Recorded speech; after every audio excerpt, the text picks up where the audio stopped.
제가 목회를 할 때는 참 말을 잘했는데요. 선교사가 되고 보니까 말을 잘 못하게 되더라고요. 한국말로 말할 수 있는 기회가 별로 없고, 그래서 오늘 또 말씀을 전해야 되는데 어떻게 또 말씀을 전하게 될지 또 모르고, 우리 성도님들이 잘 이렇게 이해해 주시면 좋을 것 같습니다. 감사한 게 참 너무나 많습니다. 제가 참 눈물이 그렇게 많지는 않은데 그 선교 사역을 하면서 참 눈물이 많아졌어요. 특별히 우리 형제교회 와서 더 눈물이 많아졌습니다. 이번 커미션 우리 인터 컨퍼런스를 진행을 하면서 우리 성도님들이 보여주신 그 사랑과 헌신과 그 섬김에 너무너무 감사를 드리고, 우리 목사님 지금 여기 자리에는 안 계시지만 그 입술까지 다 터져 가시면서 이렇게 저희들을 위해서 애쓰시는 그런 모습을 보면서 얼마나 감사하고 또 감사한지 모르겠습니다. 또 이렇게 우리 성도님들과 4년 만에 함께 예배를 드리고 또 주님을 찬양할 수 있게 되어져서 또 얼마나 기쁘고 행복한지 모르겠습니다. 우리 한 분 한 분 우리 소속된 우리 선교사님들을 파송하고 또 위에서 기도하고, 제가 또 참 깜짝깜짝 놀란 것은, 저는 잘 모르는데 우리 성도님들이 지나가시면서 목사님 사역 그 유치원 잘 짓고 계십니까? 또 우리 사모님 병은 괜찮으십니까? 많이 좋아지셨습니까? 이렇게 묻는 우리 성도님들을 만나면서 참 가슴이 말로 표현할 수 없는 그런 먹먹함으로 참 다가왔습니다. 얼마나 참 우리 성도님들이 우리 선교사님들을 사랑하고 또 위에서 기도하고 또 후원해 주고 있는가라고 하는 것을 느낄 수 있는 그런 시간들을 보냈습니다. 5월 달에 우리 코너스톤 회원님들 중에 몇 분이 저희 선교지를 방문했습니다. 선교지를 방문해서 함께 예배하고 찬양하고 또 사랑의 식탁 교제를 나누면서 얼마나 감사했는지 모르겠어요. 평균 연령 70이 넘으신 분들이 비행기를 타시고 한 20몇 시간 만에 라오스에 도착하셨는데, 그 얼굴들을 뵈니까 얼마나 반갑고 또 기뻤는지 모릅니다. 함께 지난 시간 동안에 정말 부모님 얼굴을 뵙는 것처럼 반가웠고, 또 저희들에게 사랑을 쏟아주셔서 얼마나 큰 힘이 되었는지 모릅니다. 그리고 이번에 특별히 우리 성도님들도 기도 많이 해주시고, 또 우리 수요 중보 기도팀들이 저희 아내가 이번에 피부병의 일종인 흑색종이 발병이 돼서 정말 큰 어려움을 겪을 수 있었는데, 여러분들의 중보 기도를 통해서 전이도 안 되고 해서 수술을 통해서 이렇게 또 치유가 잘 돼서 함께 우리 형제교회에 와서 또 컨퍼런스에 같이 참석할 수 있게 되어져서 얼마나 또 감사한지 모르겠습니다. 이 자리를 빌어서 우리 성도님들께 진심으로 감사의 말씀을 드립니다. 저는 겨우 4년 차 이제 지난 그 햇병아리 선교사입니다. 선교가 뭔지도 모르고 또 선교를 어떻게 해야 될지도 모르는, 그래서 4년 동안 라오스에서 많은 시행착오를 겪으면서 그냥 살았습니다. 아마 우리 성도님들 가운데 선교사가 선교지에 가서 선교해야지 선교를 안 하고 그냥 살면 어떡해? 라고 의아심을 가질 수 있는 아마 우리 성도님들도 계실 것 같습니다. 여러분들도 잘 아시겠지만 라오스는 공산주의 국가입니다. 그리고 국교가 불교인 나라가 바로 라오스입니다. 2013년 9월 25일에 파송 예배를 이곳에서 드리고 파송을 받고 이제 10월 11일 날 이제 라오스로 들어가게 됐습니다. 그래서 라오스에 들어가서 언어를 배우기 위해서 라오스의 유일한 국립대학인 동독대학이라고 하는 대학의 언어 과정을 들어가서 공부를 하는 중에, 그곳에 먼저 와 있는 선임 선교사님들이 이런 얘기를 하세요. 조심하십시오. 선교사님 조심하십시오. 그런 얘기를 자꾸 하시는 거예요. 그래서 뭘 조심해야 되나라고 참 의아하게 생각을 했습니다. 근데 공부를 하는 중에 또 그곳에서 살아가는 중에 제가 들어가기 전에 1년 전에 한 분 선교사님이 추방되었다는 것을 알게 되었습니다. 그리고 살아가던 중에 2년 차 되었을 때 또 한 가정이 추방을 당했습니다. 그리고 올해 4년 차가 되어졌을 때 선교사님 두 가정이 또 추방을 당하게 되셨습니다. 그래서 선교사님들, 선임 선교사님들이 조심하라고 그랬구나. 참 라오스라고 하는 곳이 우리 참 선교사님들을 추방하는 그런 나라예요. 그래서 제가 이런 사실을 알고 나서 그러면 어떻게 해야 정말 선교를 할 수 있을까라고 하는 생각을 아주 깊게 하게 되어졌습니다. 여러분들도 잘 아시는 것처럼 라오스는 세계 10대 빈민국 가운데 하나입니다. 그리고 불교가 97%가 되어지고 1.5%가 기독교입니다. 그리고 1.5%가 기타 샤머니즘을 믿는 그런 종교로 되어져 있습니다. 그리고 라오스는 50개의 다양한 부족으로 이루어져 있고 지배 계층이 라오 룸족이라고 하는 룸족이 지배를 하고 있습니다. 그리고 그들이 지배 종족인 이 라오 룸족의 언어인 라오스어가 라오스를 대표하는 언어로 그렇게 되어져 있습니다. 그래서 소수 민족인 까미족이나 몽족이 그 기독교를 믿는 사람들이 참 많습니다. 제가 이번에 어제 머리를 깎으러 우리 성도님 한 분하고 모래를 갔는데 그분이 이제 이발소를 소개를 해주시더라고요. 그래서 들어갔더니 저를 딱 보더니 그 머리를 깎으려고 하시는 여자분이 서바이디 그러시는 거예요. 그래서 저도 깜짝 놀라서 닌디티 후짜 그래서 만나서 반갑습니다. 그래서 어떻게 후짝 내우다 어떻게 하셨습니까? 라고 물어봤더니 느낀대요. 라오스 사람 같대요. 그래서 참 제가 4년 동안 잘 살았구나. 라오스 사람 같이 참 느껴진다니 감사하게도. 그 몽족이 대부분 미국에 이제 베트남 전쟁 때 미국을 도와서 싸우는 바람에 많은 몽족들이 추방당했어요. 그래서 미국으로 많이들 와 있는데 그래서 몇 년 살았느냐 물어봤더니 31년을 살았다는 겁니다. 그래서 참 반갑게 이 얘기를 나누면서 머리를 이렇게 짧게 깎았는데 안 보내더라고요, 저를. 좀 빨리 보내야 되는데 그러면서 계속 머리를 깎는 거예요.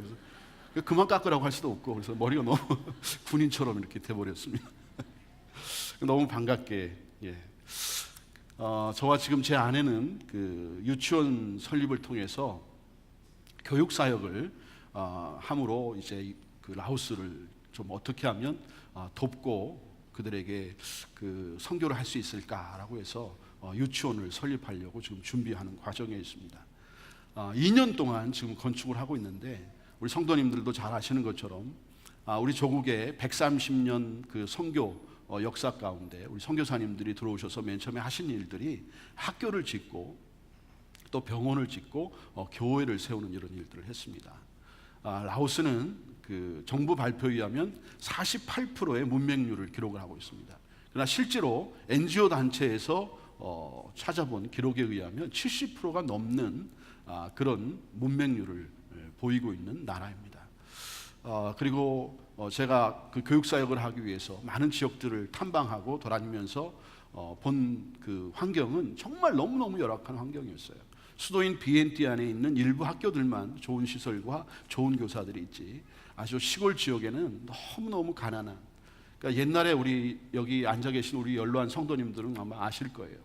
한 교실에 한 탁자에 8명, 7명이 앉아서 그 거의 헤어진 구멍난 그런 블랙보드에 그 칠판에 이렇게 선생님이 가르치는 한 반에 80명, 많게는 100명씩 들어간 그런 상황 가운데 공부들을 하고 있습니다. 굉장히 열악한 환경과 또 부족한 교보제로 인해서 가보시면 정말 눈물이 날 정도로 그런 환경 가운데 공부들을 하고 있습니다. 그래서 국가가 너무 가난하니까 선생님들에게 월급을 제대로 못 주는 거예요. 그래서 선생님들에게 월급을 못 주니까 선생님들이 수공예품을 집에서 만드는 겁니다. 그리고 아이들은 자습을 시켜놓고 그거 수공예품을 팔러 나가는 겁니다. 그러니까 아이들이 초등학교를 졸업을 해도 쓰고 또 그 읽고 하는 것을 잘 못하는 겁니다. 제가 이런 라오스의 교육 환경을 알게 되면서 이제 수도에서 한 70km 떨어진 지역에 0.7헥타르 한 2,000평 규모의 땅을 이제 2015년 4월에 구입을 하게 되어졌습니다. 그리고 한 약 8개월 동안 설계도도 준비를 하고 또 건축 또 허가도 받고 해서 2016년 1월 13일 수요일에 기공 예배를 드리고 14일에 그 다음 날 첫 삽을 떠서 이제 사택과 기숙사를 먼저 지어서 한 6개월 만에 사택을 완공을 해서 7월 2일 날 이제 입주를 해서 그곳에 들어가서 살게 되어졌습니다. 그래서 그해 12월 20일부터 강당 공사와 현재 짓고 있는 유치원 공사를 지금 하고 있습니다. 이렇게 모든 것이 다 우리 시애틀 형제교회 성도님들의 헌금과 후원과 기도로 이루어지고 있습니다. 얼마나 감사한지 모르겠어요. 저는 현재 라오스 시골에서 2년째 살고 있습니다. 외국인으로는 처음 들어간, 그러니까 외국인으로서 처음 보는 그런 한국인으로서 들어가서 살고 있는 것입니다. 그냥 더불어 살고 있습니다. 그러니까 현지 문화가 뭔지, 그리고 무엇이 라오스 사람들을 움직이고 있는 동력인지, 어떻게 살아가는지, 그리고 어떤 생각을 하고 있는지, 그들은 어떻게 결혼을 하는지, 어떻게 장례식을 치르고 있는지, 어떤 음식을 먹고 이웃들과는 어떻게 지내고 있는지, 그냥 그들과 더불어 이렇게 살아가고 있습니다. 2년째 이렇게 시골에서 살면서 제가 느낀 것은 참 우리 조국의 60년대 말 70년대 그 초반에 그 분위기를 느낄 수 있어요. 예전에 우리 조국은 어땠습니까? 참 가는 곳마다 그 마을 곳곳에서 느껴지는 그 참 인심 그리고 정을 느낄 수 있지 않았습니까? 작은 것이라도 나눌 수 있고 지나가는 사람들도 들어와서 이렇게 편안하게 또 쉴 수 있게 해주는 그런 정이 느끼는 우리 마을이었는데, 제가 지금 살고 있는 마을에서 그런 정을 느끼고 살아가고 있습니다. 제가 이렇게 방문하려고 하면 밥 먹고 있는 식사 시간에 들어가면 같이 밥 먹자고 꼭 저를 초대를 하고, 또 장례식이나 결혼식이 나서 참석을 하게 되어지면 함께 울고 함께 기뻐하면서 그들과 이렇게 정말 이런 모습으로 그들이 장례를 치르고 또 결혼식을 하는구나 라고 하는 것을 또 느끼고 있고, 근데 참 그 나라는 고아원이 없습니다. 고아가 생기면 그 친척들이 다 그 고아를 거둬서 이렇게 키우는 정말 정이 많은 곳입니다. 그리고 어른 앞을 이렇게 지나가려면 꼭 고개를 숙여서 그 어른 앞을 지나가는 그런 어른을 공경하는 그런 풍경이 있는 나라가 바로 라오스입니다. 그러면 선교사님 언제 복음을 전하시려고 하십니까? 언제 교회를 세우려고 하십니까? 라고 물어보면 저는 제 대답은 그렇습니다. 모릅니다. 언제일지 모릅니다. 참 부끄럽더라고요. 이번 컨퍼런스를 하면서 교회를 세우시고 또 이렇게 복음을 전하시고 뭐 이렇게 열매들을 맺는 우리 선교사님들의 보고를 듣는데 너무 좌불안석이었습니다. 뭐 아무 열매도 없고 뭐 교회도 못 짓고 그런 모습을 이렇게 보면서 얼마나 마음이 아팠는지 모릅니다. 그냥 현지 시골 사람들과 부대끼면서 살다가 보면 또 유치원 설립을 하면서 아이들에게 성령님의 도우심으로 지혜롭게 그리고 우회적으로 간접적으로 복음을 전하는 방법들을 찾아가면서 가르치다 보면 똑똑하지도 못하고 또 지혜도 없고 언어도 잘 못하고 오직 하나님만을 바라보고 하나님의 역사하심만을 위해서 간절히 기도하다 보면 정말 언젠가는 하나님께서 기뻐하시는 그런 열매들을 하나님 앞에 드릴 수 있지 않을까, 그렇게 생각이 되었습니다. 우리 컴미션 대표이신 이재환 선교사님이 쓰신 우리 미션 파시블이라는 책이 있습니다. 이 책에 보면 참 다양한 선교 방법들을 소개하고 있습니다. 제가 이 책을 읽고 또 양지 선교센터에서 우리 이재환 선교사님 강의를 직접 들으면서 참 어떻게 선교를 해야 될지, 또 선교사가 어떤 마음가짐을 가지고 선교를 해야 될지에 대한 것들을 참 많이 배웠습니다. 선교지를 분류를 하면 두 지역으로 분류할 수 있습니다. 열린 지역과 닫힌 지역으로 분류할 수 있습니다. 열린 지역은 어떤 제재가 없어요. 마음 놓고 그냥 복음을 전할 수 있습니다. 그런데 닫힌 지역, 창의적 접근 지역이라고 하는 이 지역은 통제와 핍박과 추방이 있는 그런 곳입니다. 그러니까 함부로 드러내놓고 복음을 전할 수 없어요. 복음을 전하다가 보면 핍박이 오고 또 잘못하면 추방을 당할 수 있는 그런 상황에 놓이게 됩니다. 그래서 참 지혜롭게, 그리고 성령님이 도와주시지 않으면 정말 복음을 전하기 힘든 그런 지역이 있습니다. 이 책에 보면 예수님의 선교 방법을 소개하고 있습니다. 예수님의 선교 방법은 인카네이셔널 미션, 그러니까 성육신적인 미션입니다. 예수님은 하나님이십니다. 그 하나님이 인간의 몸을 입고 이 땅에 오셨습니다. 이 땅에 오셔서 30년 동안 작은 시골 마을에서 사람들과 더불어 부대끼면서 사셨습니다. 함께 먹고 함께 일하며 함께 슬퍼하고 함께 기뻐하고 동고동락하며 사셨습니다. 함께 사시면서 인간이 어떤 존재인지, 얼마나 나약하고 연약한 존재인지, 때로 미워하고 시기하고 질투하면서 심지어 이웃을 죽이기까지 한 죄악이 가득한 그런 존재인지, 하지만 가난한 이들에게 나누어 줄 줄도 알고, 힘든 이웃을 만나면 위로하고 격려하고, 불행을 당한 이웃을 보면 함께 눈물을 흘릴 줄 아는 사람의 사랑의 가슴을 조금이라도 가지고 있는 존재인지를 아셨습니다. 한마디로 예수님은 인간의 몸을 입으시고 인간들 틈에서 사시면서 인간이 어떤 존재인지를 아셨다라고 하는 겁니다. 성도 여러분, 한번 생각해 보세요. 왜 30년이었겠습니까? 하나님이신데 왜 30년이었겠습니까? 20년도 충분하지 않겠습니까? 10년이면 충분하지 않겠습니까? 아니 5년, 아니 1년이라도 충분하게 예수님께서 어떻게 하면 인간을 구원할 수 있을까? 충분히 그 방법을 아시지 않으셨겠습니까? 근데 왜 30년 동안 인간과 더불어서 그곳에서 먹고 자고 입고 고통을 당하시면서 그들과 함께 울고 그렇게 지내야만 하셨겠습니까? 제가 참 이 사실을 깊게 묵상을 해봤습니다. 왜 30년이 필요하셨을까? 근데 여기에는 큰 비밀이 있었습니다. 여러분들 그 비밀이 무엇이라고 생각하십니까? 제가 깊이 묵상하는 가운데 한 단어가 탁 떠올랐습니다. 그 단어는 바로 사랑이었습니다. 사랑. 예수님께서 30년 동안 마을 주민들과 사시면서 인간이 어떤 존재를 몸소 체험하시면서 인간을 구원할 수 있는 방법은 다른 그 무엇도 아닌 사랑이다라고 하는 것을 깨달으셨다라고 하는 것입니다. 예수님의 3년의 짧은 공생에는 바로 이 사랑을 나타내 보여주신 삶의 흔적들이셨습니다. 그리고 그분이 십자가에서 달려 돌아가신 그 모습은 그 사랑 표현의 최고의 모습이셨다라고 하는 것입니다. 예수님의 사랑은 인간의 사랑과는 다른 사랑이셨습니다.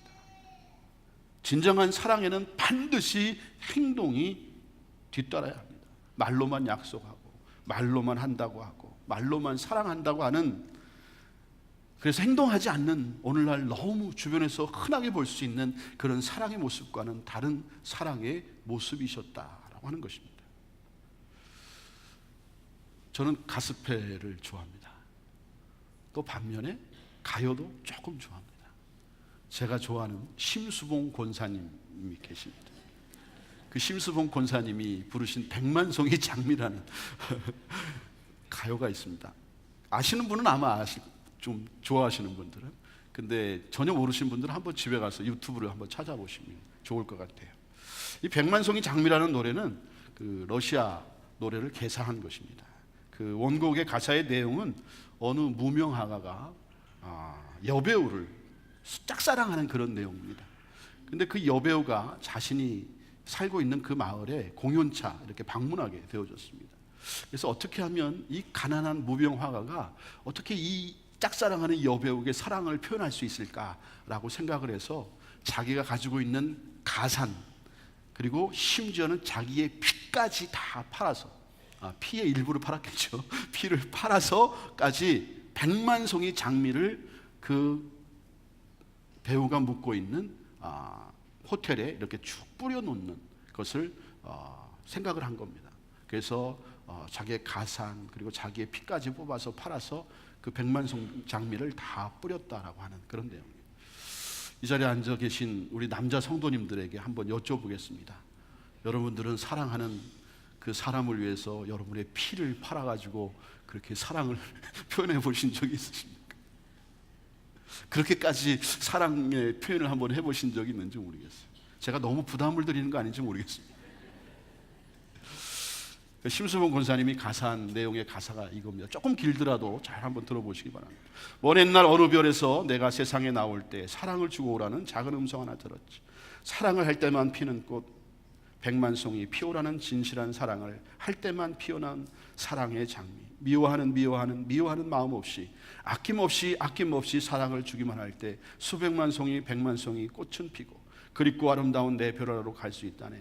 진실한 사랑은 뭔가 괴로운 눈물 흘렸네. 냉정한 사람 많았네. 너무나 슬픈 사랑이기에 수많은 세월 흐른 뒤 자기의 생명까지 모두 다 준 빛처럼 호련히 나타난 그런 사랑 나를 안았네. 이젠 모두가 떠날지라도 그러나 사랑은 계속될 거야. 저 별에서 나를 찾아온 그토록 기다리던 있는데 그대와 나 함께라면 더욱더 많은 꽃을 피우고 하나가 되어 우리는 영원한 저 별나라로 돌아가리. 미워하는 마음 없이 아낌없이 사랑을 주기만 할 때 수백만 송이 백만 송이 꽃은 피고 그립고 아름다운 내 별나라로 갈 수 있다네. 성도 여러분, 심권사님은 아낌없이 주기만 하는 완벽한 그리스도의 사랑을 이 노래를 통해서 표현하고 있습니다. 이 노래의 가사에도 있듯이 예수님은 나를 사랑으로 안아주십니다. 어떤 조건을 따지지 않습니다. 내가 이것을 해주면 사랑하겠다. 내가 나를 위해서 이렇게 희생해주면 내가 너를 사랑해주겠다. 네가 나를 위해서 이렇게 봉사하면 내가 너를 사랑해주겠다 라고 하는 그런 사랑이 아닙니다. 그냥 우리를 쭉 안아주시는 그 사랑이 바로 예수님의 사랑이라는 거예요. 어떤 미움도 없이 그저 아낌없이 내어주는 사랑이 예수님의 사랑이시라고 하는 것입니다. 예수님의 사랑은 인종을 초월해서 나를 초월해서 빈부를 초월해서 학식을 초월해서 목숨을 내어주시기까지 하는 그 사랑이십니다. 그 사랑으로 우리를 안아주십니다. 이번에 제가 미국에 들어오기 전에 한국에서 원로 목사님 한 분을 만나셨어요. 근데 그분의 노년이 조금 이렇게 좀 안 좋게 되셨습니다.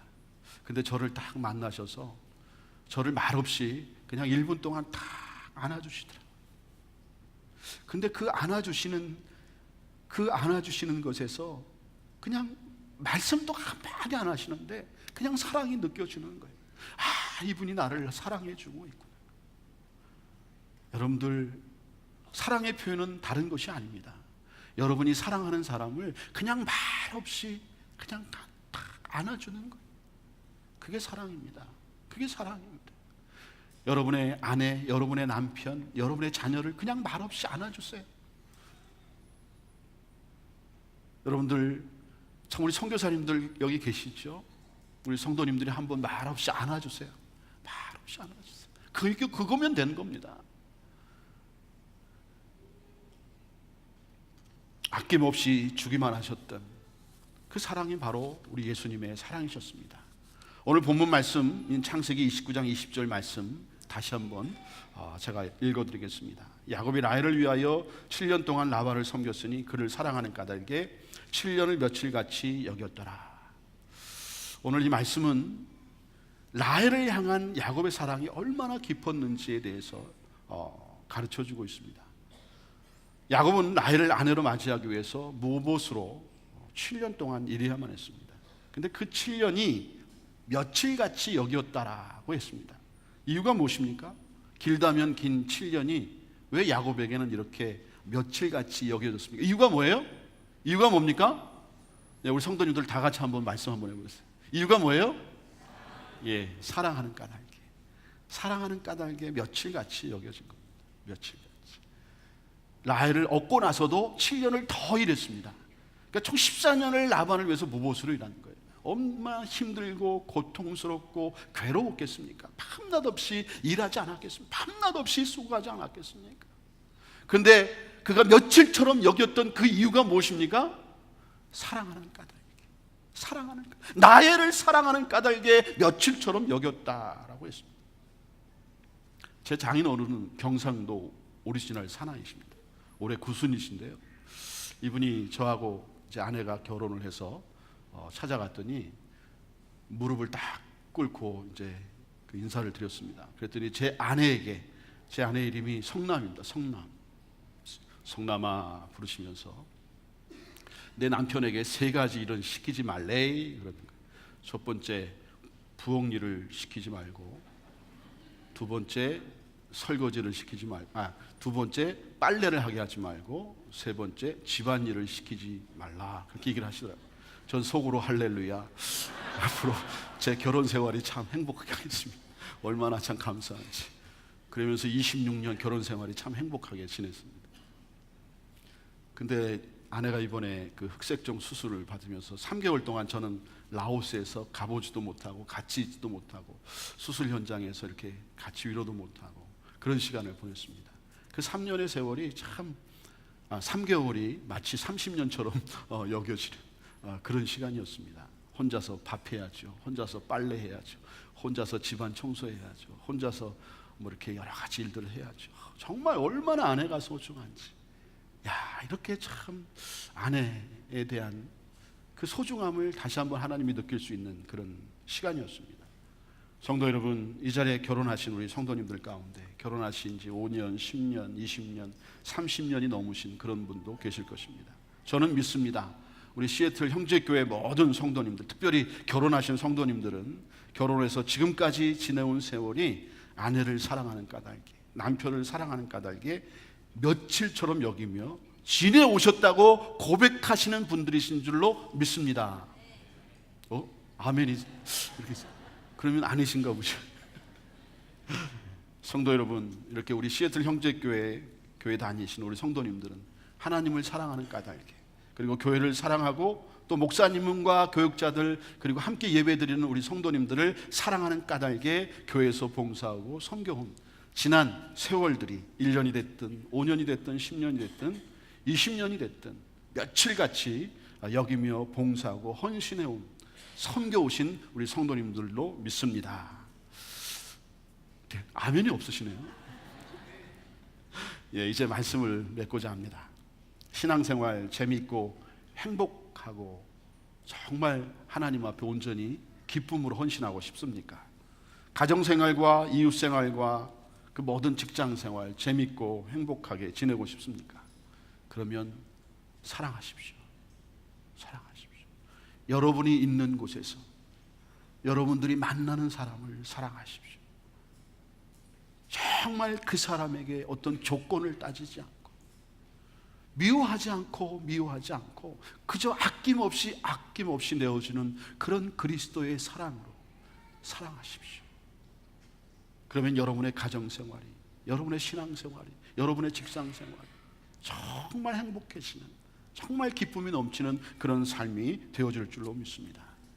선교는 사랑입니다. 말과 행동이 있는 그리스도의 완벽한 사랑이 표출되는 것이 선교입니다. 저는 라오스라는 나라와 라오스인들을 사랑합니다. 앞으로 남은 제 생애를 제 자신의 생명을 아낌없이 내어주신 그 예수님의 사랑을 어떻게 하면 제가 살고 있는 마을 사람들에게 전할 수 있을까라고 하는 것을 고민하며 행동하며 살아갈 것입니다. 계속해서 우리 라오스를 사랑해 주시고 속히 복음의 문이 활짝 열어서 마음껏 복음을 전할 수 있도록 기도해 주시기를 바랍니다.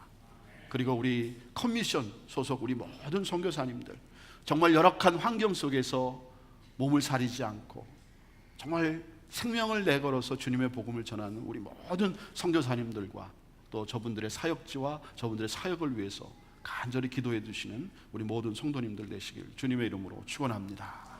기도하겠습니다. 하나님 아버지, 감사합니다. 사랑하는 까닭에 며칠처럼 여겼던 야곱이 나를 사랑했던 그 사랑이 우리에게도 있게 하여 주옵소서. 정말 완전한 사랑, 무조건적인, 미워하지 않고 아낌없이 그저 내어주신 그 주님의 사랑을 내가 있는 가정에서, 내가 다니는 직장에서, 또한 내가 섬기고 있는 이 시애틀 형제교회에서 정말 내가 있는 곳에서 그 모든 것을 사랑하는 까닭에 정말 며칠처럼 여기며 봉사하고 섬기며 신앙생활에 가는 우리 모든 성도님들 될 수 있도록 축복하여 주옵소서. 감사드리며 예수님의 이름으로 기도드리옵나이다. 아멘.